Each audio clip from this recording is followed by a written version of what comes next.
शराब माफिया कौन है और शराब माफिया कौन है? सब उन्हीं के आदमी हैं, वही लोग गड़बड़ करते हैं। तो चोर मचावे शोर। शराबबंदी पर जीतन मांझी ने एक बार फिर से प्रतिक्रिया दी है और संशोधन की बातें कही है। उनका साफ तौर पर कहना है कि शराबबंदी काफ़ी फायदेमंद है, लेकिन गरीबों के लिए उतना ही नुकसानदेह हो रहा है। लोग इसमें पिस रहे हैं। वही विपक्ष से जिस प्रकार से शराबबंदी हटाने की बात कह रहा है, उस पर उनका सीधा स्पष्ट कहना है कि तेजस्वी यादव अपने दिल पे हाथ रख के बता दे कि क्या वो बालू माफिया और शराब माफिया से मिले हुए नहीं है। लगातार गंभीर आरोप लगाने का काम भी वो कर रहे हैं। आइए सुनेंगे जीतन मांझी को किस प्रकार से शराब माफियाओं पर और शराब को लेकर किस प्रकार से अपनी बातों को रख रहे हैं। देखिए, जब तेजस्वी प्रसाद की बात आप बोलते हैं तो मैं तो कहता हूँ कि दिल पर हाथ रख कर के वो बोलें, बालू माफिया कौन है और शराब माफिया कौन है? वो सब उन्हीं के आदमी हैं, वही लोग गड़बड़ करते हैं। तो चोर मचावे शोर, सो हिसाब कर रहे हैं। और रही बात शराब का, तो शराब नीति को सर्वदलीय लोगों ने स्वीकार किया था, बनाया था। हम भी उसकी आलोचना करते हैं कि शराब नीति ठीक है, लेकिन क्रियान्विति में कहीं न कहीं गड़बड़ी होती है। आज लाखों केस हमारे गरीब तबके के लोगों पर दे दिया गया है, और जो बड़े बड़े तस्कर हैं वो भाग रहे हैं। कारण है वही तेजस्वी प्रसाद के लोग हैं जो बच जाते हैं, लेकिन अपना मुंह काला नहीं हो, इसके लिए वो खास करके ऐसा बोलते हैं कि यहाँ पर शराब नीति खत्म है, शराब नीति ठीक नहीं है। शराब नीति ठीक है, इम्प्लीमेंटेशन में कहीं गड़बड़ी हो रही है, और इसमें सभी लोग मिल करके हम लोगों ने नीति अपनाया था। हम लोग सब लोग सकारात्मक सहयोग नहीं दे रहे हैं। नीतीश कुमार जी ने तो जब ज़रूरत होती है तो उसकी समीक्षा करते हैं, और किया है। और थर्ड समीक्षा में तो आपने देखा होगा कि शराब पी करके कोई जा रहा हो, उसको उन्होंने जेल भेजने का आदेश नहीं कहा है, उसे पेनाल्टी लेके छोड़ दीजिए। या कुछ शराब ले जा रहा है पावर आसिर, तो भी उसको पकड़ना नहीं है, उसको छोड़ देना है कुछ पेनाल्टी लेके।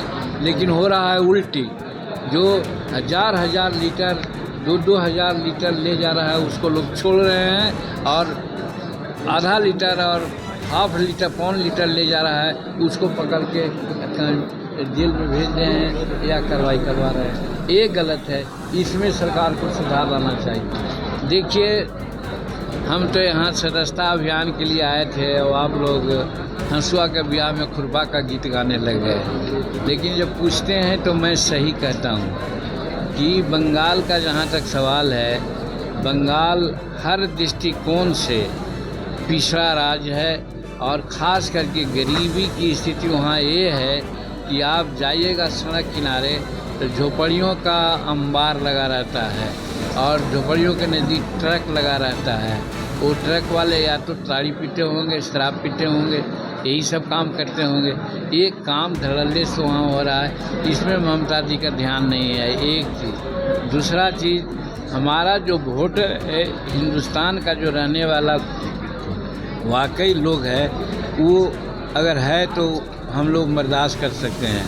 लेकिन चाहे तो बंगाल है या असम है, वोटिंग इलाका है, वहाँ पर बाहर के लोग आकर के वोटर लिस्ट में नाम बना लिया है, आधार कार्ड बना लिया है, और वहाँ के राजनीति में वो इंटरफेयर करता है। उसी के बल से ममता दीदी जी सरकार बना रही है। लेकिन हम धन्यवाद देते हैं एनडीए सरकार को और अमित शाह को, जिन्होंने ये कहा है कि किसी भी परिस्थिति में हम बाहर के लोगों को वोटर लिस्ट में नाम नहीं रहने देंगे। इसीलिए SIR चल रहा है, और SIR चल रहा है तो उन लोगों को बड़ा पिरपिरी लग रहा है। वो लोग इलेक्शन कमीशन पर सवाल उठा रहे हैं, इसीलिए कि वो जान रहे हैं कि गलत लोगों के वोट से हम जीत रहे हैं। वो हमारे वोटर नहीं, बाहर के लोग हैं, इन्फ्लेटेटर जिसको कहते हैं। तो ये कितना दिन चलेगा? तो काठ की हांडी ज़्यादा दिन नहीं चलता। तो उसी प्रकार से अब एनडीए की सरकार चुस्त हो गई है। अब समूचा देश में, न सिर्फ बंगाल में, न बिहार में, न असम में, समूचे देश में SIR करके, चूँकि बाहर के लोग इन जगहों में तो ज़्यादा है, बंगाल और असम में, लेकिन उसके अलावा बिहार में भी है, मद्रास में भी है, केरल में भी है, और उत्तर प्रदेश में भी है, सब जगह चुन चुन करके उन लोगों को बाहर किया जाए। दीक्षांत एडुटेक लाया है दीक्षांत सी लर्निंग ऐप। बने दीक्षांत का चैनल पार्टनर और अर्न करें लाखों रुपए प्रति महीने। चैनल पार्टनर बनने के लिए विजिट करें www.dikshans.com। हमारे YouTube चैनल को सब्सक्राइब और Facebook पेज को लाइक करना ना भूलें। धन्यवाद।